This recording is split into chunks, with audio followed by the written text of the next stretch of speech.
Seja bem-vindo, amigo do Projeto Praia Vermelha. Vamos fazer um estudo agora sobre a infraestrutura no Brasil, com uma breve introdução, seguindo os assuntos de 58 a 60 do nosso plano de disciplinas.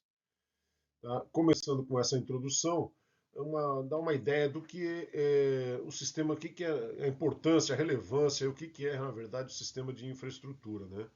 Então, a infraestrutura compôs basicamente de transporte, energia e telecomunicações, isso que interessa para as indústrias, mas também se compõe de outras formas, como o sistema de saneamento, rodovias, usinas hidrelétricas, portos, aeroportos, e todas essas que estão aí em destaque. Tá? Então, é um conjunto fundamental para o desenvolvimento econômico e social da região. Tá? A falta de infraestrutura dificulta muito a atração de investimentos, a competitividade, a geração de empregos, a qualidade de vida. Os países mais que possuem as infraestruturas mais adequadas possuem normalmente também a melhor qualidade de vida. Alguns tipos de infraestrutura, tá, que a gente às vezes nem para pensar. Existe a infraestrutura urbana, né, serviços dentro das cidades, né, infraestrutura econômica, infraestrutura de telecomunicações, infraestrutura industrial, de transportes, de saneamento, energética e turística. Tá? Então, para cada setor desse aí, existe um tipo de infraestrutura que é o mais importante e o mais adequado para o desenvolvimento dessas atividades. O Brasil, evidentemente, tem uma deficiência grande em infraestrutura, que atrasa o desenvolvimento do país. Tá? O déficit é grande e tem se ampliado. Estima-se que há necessidade de 4% do PIB anual para investimento em infraestrutura, e a média do Brasil está abaixo de 2%. Então, o problema tem se agravado. Tá? Além da falta de investimento, existem outros transtornos que têm dificultado bastante a criação de uma infraestrutura adequada no Brasil. Em particular, as questões de licenciamento ambiental, seja efetivamente com relação ao meio ambiente, seja com relação a terras que estão disponibilizadas para os povos mais originários, né, os quilombolas e os indígenas, onde dificilmente a infraestrutura o Estado não tem investido e ninguém mais tem investido e carece de uma infraestrutura geral nessas áreas. Exemplos que podem ser tomados da infraestrutura, uma questão dessa pode cair, tá? Então é meio que generalizado esses investimentos, então eles cabem para qualquer tipo de questão nesse sentido. A criação de parcerias com empresa privada, a parceria público-privada, a PPV aí não é projeto Praia Vermelha, é parceria público-privada, concessão de portos, aeroportos, mudança de legislações, redução do custo do Brasil, mão de obra, transporte, energia, burocracia, dá para dividir isso daí, obras em rodovias, conclusão de obras que estão em construção, novo marco legal de saneamento, uso de fontes renováveis de energia, articulação com o Congresso Nacional para liberação de emendas, investimento de pesquisa e qualificação de mão de obra, segurança jurídica, segurança pública, combate à corrupção. Tá? Então são aspectos aí que a gente pode citar sempre quando se for falar em termos de solução para problemas de infraestrutura. Bom, agora vamos abordar especificamente o setor energético. Também uma breve introdução. A energia que a gente costuma usar relacionada à infraestrutura é a energia elétrica.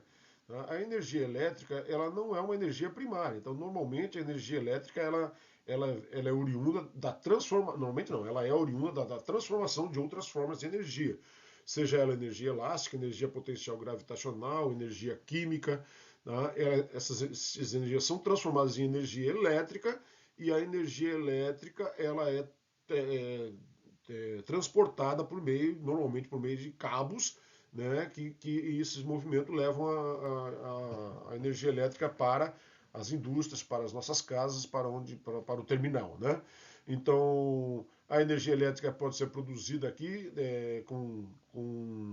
como energia térmica, né? A temperatura faz energia, aproveita-se a energia térmica, aproveita-se a energia atômica, aproveita-se a energia química, né? Várias fontes de energia são usadas para a produção dessa energia elétrica.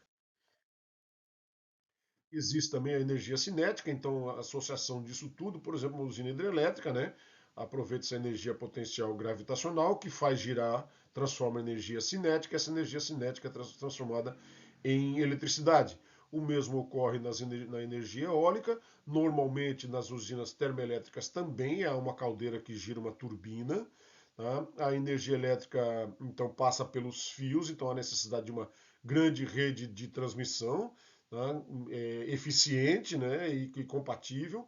Né? Existem transformações necessárias para gerar voltagem né, diferença de potencial para poder chegar da forma adequada, ser transportado da maneira mais facilitada. Então vai ter que ter uma rede também de transformadores que transformam essa energia depois para os centros urbanos e outros locais. O Brasil tem uma. Bom, o que é a matriz energética, né? Então, é uma composição de diferentes fontes de energia. Tá? E o ideal sempre é buscar matriz energética equilibrada. Equilibrada e variada, né? Você não ficar dependendo exatamente muito de uma única matriz energética. Por exemplo, o choque do petróleo para o Brasil foi desastroso, porque o Brasil dependia muito do petróleo, ou uma grande seca pode também ser bastante desastrosa, porque o Brasil depende bastante da usina da fonte hidrelétrica. Então é interessante ter uma matriz energética equilibrada para ter uma segurança energética, uma sustentabilidade ambiental, né?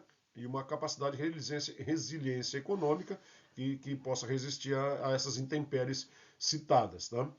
Então, essa escolha é influenciada, evidentemente, com a disponibilidade do país e sua capacidade de investimento. Então, o Brasil, por exemplo, tem uma grande gama de rios que pode ser explorados e investiu nisso ao longo de décadas e tem uma matriz bastante favorável no setor hidrelétrico. Tem também petróleo, então também usa bastante seu petróleo, nós vamos ver aqui daqui a pouco. Mas é interessante sempre essa diversificação. Vejo aqui a matriz energética brasileira. Não confunda a matriz energética com a matriz elétrica, é diferente. Tá? A matriz energética ainda, o maior produto ainda é o petróleo. Tá? O petróleo é responsável por aqui 36%, se juntar com o gás natural, que normalmente sai das mesmas fontes, beira 50% da energia consumida no Brasil. Tá? O restante são aqui de outras fontes, como derivado de cana, muito fortemente. Né? Às vezes as pessoas não percebem isso, mas muito fortemente. O álcool, basicamente, que vai nos nossos carros aí, né? Mas tem outros também, bagaço de cana, etc., outras fontes de derivados de cana, em especial o álcool, né? A usina hidráulica, gás natural, então outras fontes como não renováveis, né? Lenha, carvão nuclear, que são de menor relevância, mas ainda, dependendo da região, elas ainda demonstram uma grande capacidade de geração. Já a nossa matriz elétrica, ela é cerca de 60% é hídrica, tá? E outros percentuais aí a gente vê aqui, então gás natural, biomassa, eólica, carvão mineral, nuclear, né?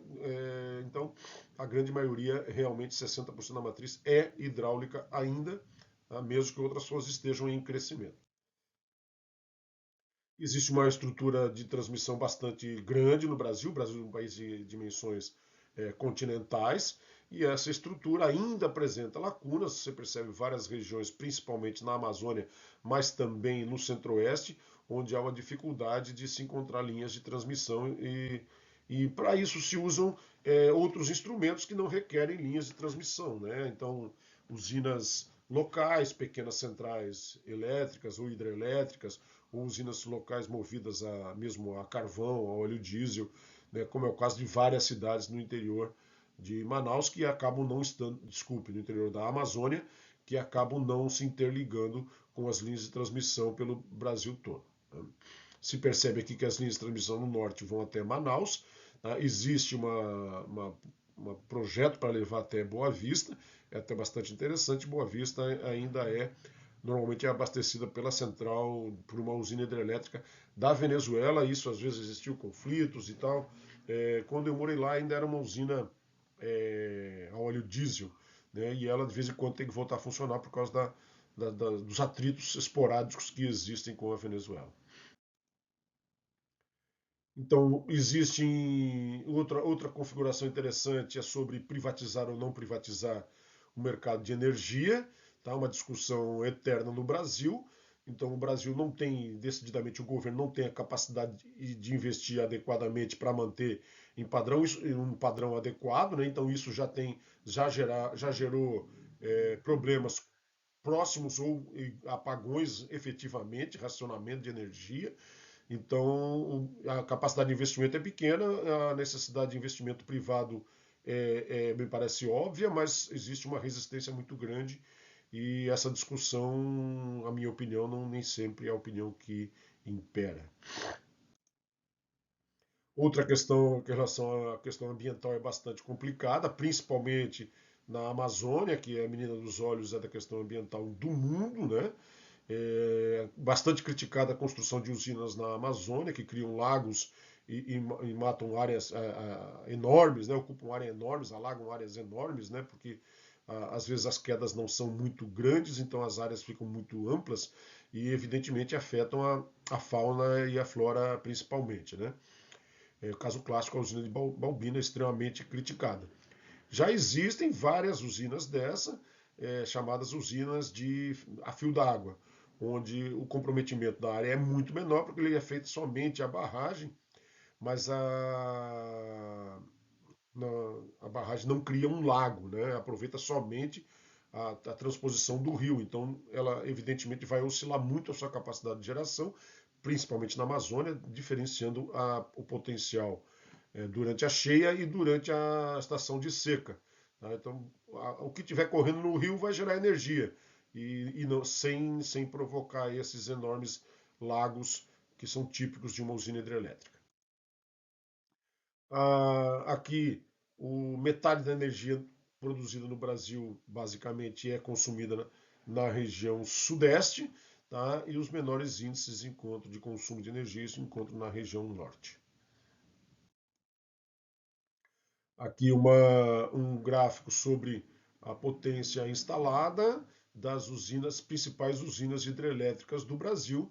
Se percebe um destaque para Itaipu, mas Belo Monte também é bastante forte, Tucuruí também é bastante forte.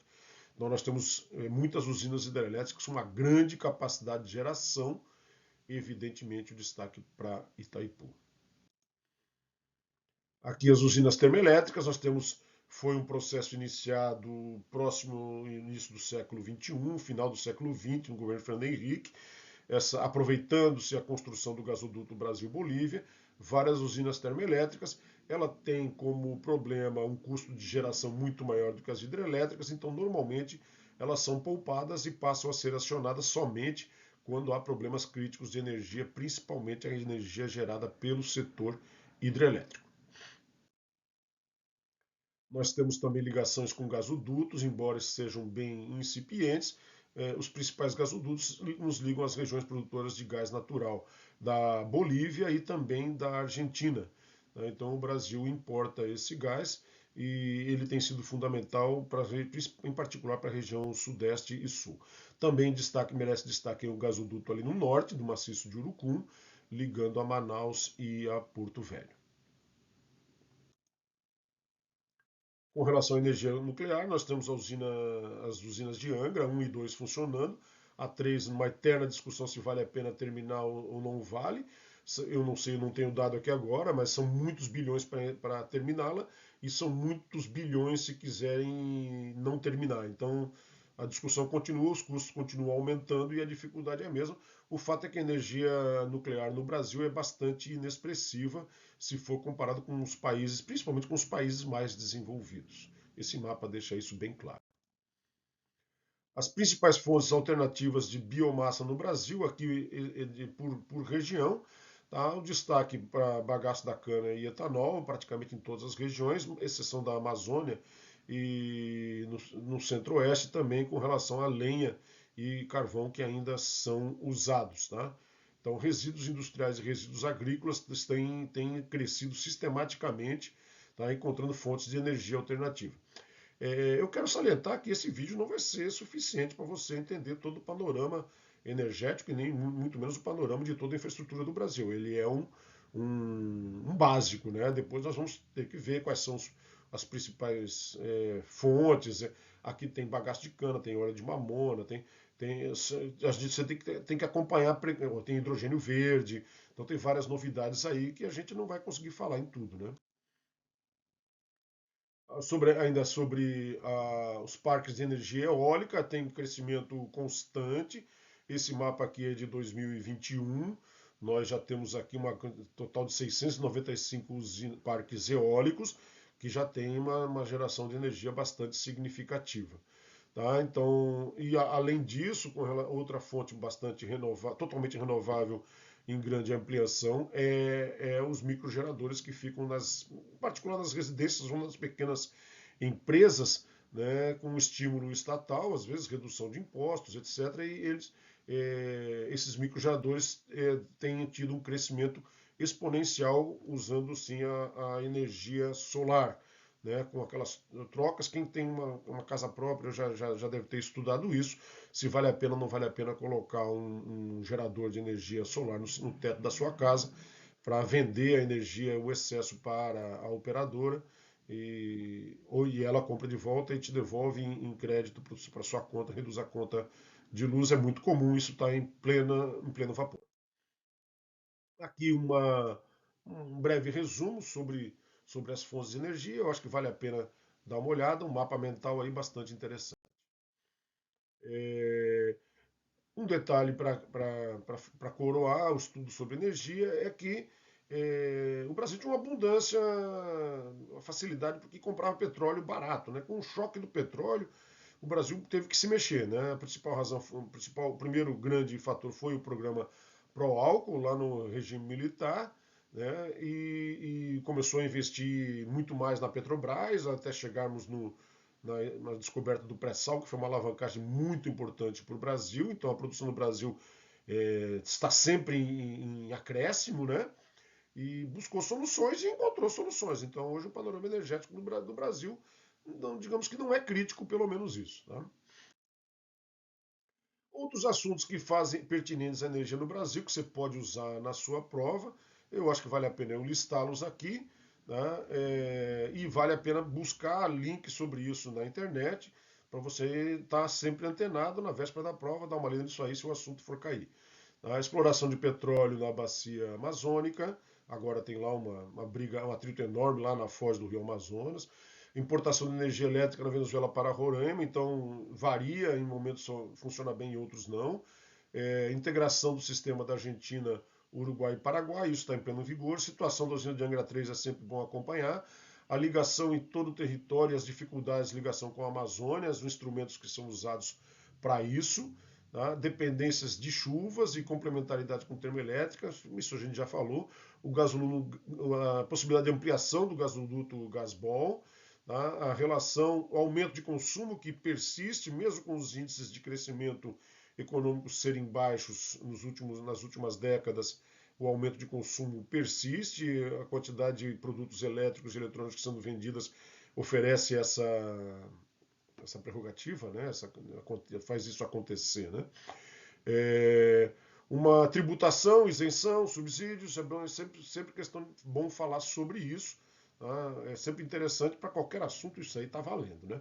Participação do setor privado também para qualquer bagaço de cana, hidrogênio verde, etanol, questão ambientais, pequenas centrais hidrelétricas, em especial na Amazônia, o papel da ANEEL, tá? Também é bastante interessante, regulando o mercado. A politização da ANEEL é um outro problema sistemático, tá? E a perda por furtos e desvios, né? Os tradicionais gatos aí, que acho que todo mundo conhece, e é um problema sério de fiscalização e está aí acontecendo direto. Né? Então, aqui, uma revisão bem sumária: né, o petróleo ainda é a principal fonte, vem perdendo espaço, a matriz hídrica na parte elétrica vem sendo também diversificada, a necessidade de investimento é permanente, o aumento do consumo persiste e a busca por energia sustentável também é permanente. Sobre o sistema de transporte, então nós vemos aqui que o Brasil tem uma vasta extensão territorial, né, baseado no sistema rodoviário. Não era assim até as décadas de 30, 40, a partir da década de 50 a base começou a ser mais rodoviária. Isso se deve a uma certa série de fatores, né? A rodovia é mais barata de se construir, tem uma abrangência maior, ela ela tem uma permeabilidade maior, né? Então e traz resultados imediatos, né? Quando para o governo de plantão. Então uma ferrovia, um governo que começa uma ferrovia dificilmente vai terminá-la e vai acabar dando voto para outro que vai concluir. Isso é um problema gravíssimo no Brasil, a gente sabe disso. Né? Então atualmente cerca de 70% da matriz de transporte é rodoviária, o que é um problema. A gente fazendo uma comparação aqui com outros países, ó, Estados Unidos, Austrália e China, você vê que o Brasil é a base rodoviária, o que é ruim por causa do alto custo, né, do transporte. Tá? E isso também, evidentemente, cresceu com a nossa indústria automobilística, uma coisa puxou a outra, né? E há necessidade de se reduzir custos. Atualmente isso acontece, só que precisa investir, precisa ter dinheiro. Né? O sistema ferroviário era muito marcante até meados do século XX, como nós já falamos, hoje ele transporta cerca de 20% da carga, né, e o transporte pessoal é bastante pequeno também. Nos anos 90 houve a privatização, mas também ainda nada muito expressivo de resultados muito satisfatórios, não. A malha rodoviária ampliada privilegiou os centros industriais centro-sul. Isso parece meio óbvio. Você atende à demanda, né? Então a região sudeste torna-se o eixo de expansão de transporte e comunicações do país. Aí existe uma diversidade de cargas, então o Brasil precisa de transportar minerais, matérias-primas, grãos, combustíveis e pessoas, né? E o nosso sistema dutoviário ele é bastante incipiente, a gente já viu um pouquinho, vai ver mais um pouco aqui. Existe no setor hidroviário, tem os problemas com as barreiras no setor hidrelétrico, então a maior parte das nossas usinas não possuem eclusas, o que há necessidade de cabotagem, de transporte dificultado, de cima para baixo ou de baixo para cima, o que aumenta os custos, evidentemente. Tá? Desafios ambientais, então, o setor de cabotagem, desculpe, também não é. Poderia, o Brasil tem um litoral grande, né? Vários portos, ainda é subempregado, embora existam projetos nesse sentido. E os desafios ambientais também são bastante significativos, em particular no sistema hidroviário e ferroviário, ocupação em comunidades lindeiras, em povos, obstruções judiciais de obras, é um problema bastante conturbado, vamos dizer assim. Aqui você percebe a rede de infraestrutura de estradas ela é centrada no Sudeste, tá? E a maioria sai do Sudeste para as outras regiões do Brasil. Tá? Os problemas com o transporte ferroviário no Brasil então são comuns à maioria dos sistemas de transporte, tá? Então fiquem atentos que as ideias são similares, tá? Infraestrutura deficiente, baixa extensão, baixa falta de integração entre diversos modais, com modal hidroviário ou rodoviário, às vezes tem problemas de transporte, isso tem sido melhorado, o uso de container padronizado tem melhorado bastante isso. Tá? Falta de investimento, óbvio, né? Burocracia do setor, regulação, concorrência com rodovias, que às vezes são mais ágeis, né? Gargalos em termos de problema logístico, como às vezes bitolas diferentes, necessidade de carga e descarga e não tem equipamentos suficientes nos centros de distribuição, e assim fica bastante, tem essas complicações. Uma capacidade insuficiente para, às vezes, as nossas ferrovias são antiquadas, tem curvas mais fechadas que o ideal, tem bitolas mais estreitas que o ideal, então nem sempre atende a capacidade, a demanda. A falta de manutenção é um outro problema, segurança, roubo de cargas e desafios ambientais, tá? Além da ausência de uma conectividade internacional. A ausência mesmo. Pouquíssimas, praticamente zero. E desafios sociais e de desapropriação também, sempre que precisar construir uma nova ferrovia. Aqui você percebe aqui as ferrovias do ano de 1890, você vai ver o mapa das ferrovias atualmente, realmente impressionante a coincidência, são pouquíssimas obras de ampliação, é difícil, oneroso, enfrenta questões políticas e ambientais. Então, o panorama ferroviário do Brasil, as principais estradas de ferro estão aqui, não vou listá-las todas, esse vídeo vai ficar longo demais, então, com os seus projetos, mas depois você para um pouquinho o vídeo aí, para dar uma olhada nessas obras e nessa estrutura. Ainda comparando a estrutura do Brasil na região sul, nesse caso, né, de 1970 com o atual, você percebe que é praticamente igual, o que denota uma pouquíssima pouquíssima capacidade de investimento nos últimos 50 anos. Também é muito parecido aqui no Nordeste, também outro mapa, só que agora o Nordeste também configuração parecida com 90 anos atrás. Com relação ao transporte rodoviário, muitos problemas semelhantes, alguns poucos diferentes, vamos listá-los rapidamente aqui.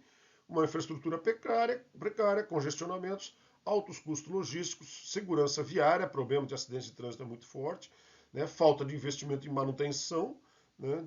Tem melhorado, eu acho que as rodovias que foram privatizadas melhoraram bastante, né? Desigualdades regionais, então também, né? Qualidade das rodovias e quantidade, né? Ineficiência dos postos de pesagem, impactos ambientais também. Dependência desse modal, o Brasil depende dele, e aí isso pode gerar problemas como greves, né, bloqueio de estradas, que causam transtornos, o que já aconteceu no Brasil recentemente. Né? A frota envelhecida, principalmente na questão ambiental, poluentes, né, e também com problemas de acidentes. Falta de planejamento urbano, então muitos congestionamentos, principalmente nas cidades. Roubo de cargas é um problema grave, caminhões de determinadas estradas são muito perigosas, às vezes exigindo escoltas, é um problema sério no Brasil. Escassez de áreas de descanso, tecnologia e inovação limitadas e custos com pedágio. É bom a gente saber essas ideias todas aí, que são bastante pertinentes à nossa matéria. Aqui um mapa da região sul e um mapa da região sudeste para perceber que as grandes centros, as estradas todas partem basicamente das suas capitais. Né? Então você pega aqui Curitiba, o Porto Alegre em destaque, São Paulo, o Belo Horizonte, você pode ver que as estradas cruzam evidentemente pelas suas capitais ou pelas maiores cidades, e isso se repetindo também aqui no Nordeste e no Centro-Oeste. Já na Amazônia, as ligações rodoviárias são extremamente limitadas, tá? Também ligando aí as capitais, mas de uma maneira bastante precária. Com relação ao sistema hidroviário, né, as hidrovias que mais se destacam no Brasil, que têm maior capacidade de carga e são mais utilizadas, são as hidrovias Tietê-Paraná, Araguaia-Tocantins, hidrovia de São Francisco, hidrovia Paraguai-Paraná e hidrovia Solimões Amazonas. Tem outras hidrovias aqui com menor relevância, mas com uma importância regional bastante interessante. Grande parte dessas rodovias tem uma capacidade de carga que oscila, dependendo, e isso é um problema comum a hidrovias, né? Oscila dependendo da estação do ano, mais seco ou mais úmido. Outros problemas do sistema hidroviário, potencial subaproveitado, uma infraestrutura limitada, tá? Concentração geográfica que é fora dos grandes centros, então os rios mais navegáveis são na bacia amazônica, onde a economia não é tão forte, né? Desafios climáticos com os níveis sazonais de água, né? Competição com rodovias e ferrovias também, e aí também o licenciamento ambiental, muitas vezes a necessidade de obras de dragagem, obras portuárias, que pode comprometer a qualidade da vida da fauna do rio, né? E também aspectos com relação à segurança e à navegabilidade. Aqui os principais caminhos fluviais, que nós listamos há pouco já dentro de um mapa para a gente poder se situar, dê uma olhada nisso daí. Com relação à cabotagem, nós temos uma grande costa, uma capacidade de carga e transporte de passageiros bastante grande e claramente pouco menos explorado do que o seu potencial. Tá? Existe necessidade de um desenvolvimento da infraestrutura portuária, de incentivos governamentais, de redução de custos, né, e rotas estratégicas e desafios logísticos. Tá? Então, isso tem sido abordado, mas a capacidade de investimento é grande, a dificuldade em privatizar também é grande, então o investimento estrangeiro também não chega e o problema persiste e bem distante, aparentemente, de uma solução. Existem rotas aqui de cabotagem, né? Pontos de navegação de cabotagem muito claros, que é interessante a gente dar uma olhada aí. Existia um programa do governo Deus chamado BR do Mar, com a criação de estímulos nesse sentido, mas o resultado está longe ainda de ser aquele que se imaginava, longe do adequado. Sobre o sistema dutoviário, é muito incipiente, tá? Então existem dutos de gás natural e basicamente focados nisso, petróleo e gás. Tá? E quem opera são é a Petrobras, tá? E também existem problemas no sistema dutoviário, realmente também, basicamente vindo da Bolívia, é o principal sistema dutoviário. Mas tem um papel estratégico, transporta sim, e é eficiente em determinados momentos. Na região sudeste também existem alguns dutos que levam, às vezes, indústrias dentro de São Paulo, principalmente, direto para os portos. São dutos até particulares que têm efetividade. Aqui, os principais gasodutos do Brasil, um mapa, vale a pena dar uma olhada. Se quiser dar uma parada no vídeo para dar uma olhada, é interessante.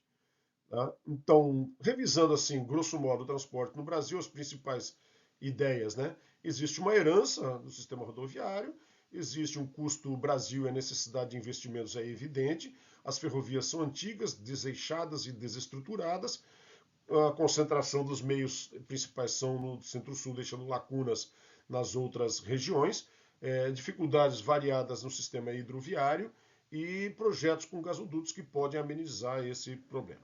Ok? Por último, abordando nas redes de informação, tá, nós vemos que está existindo, sem dúvida, um avanço notável nas telecomunicações, né? Satélites, fibra ótica, celulares, informática.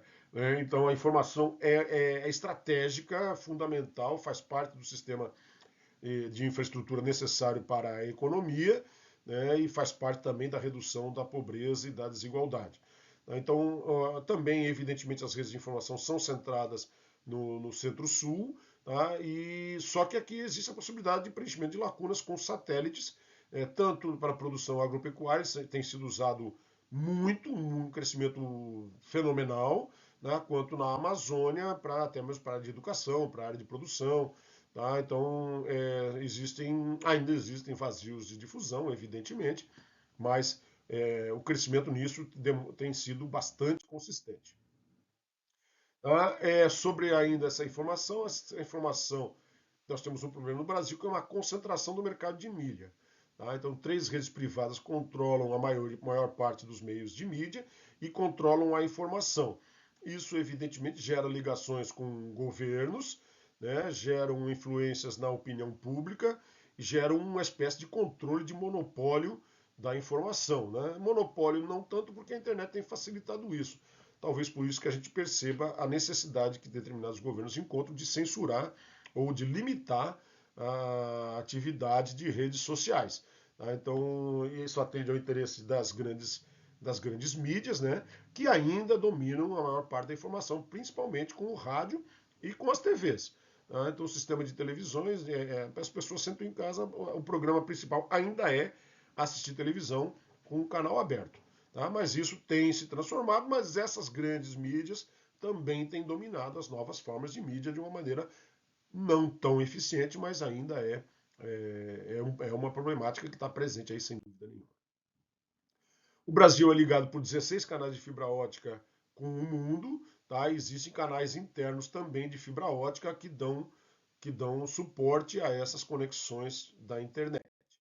Tá? Os principais aspectos aqui de transmissão via cabo do Brasil, então, seriam a fibra ótica, um elemento principal usado para transmissão de dados.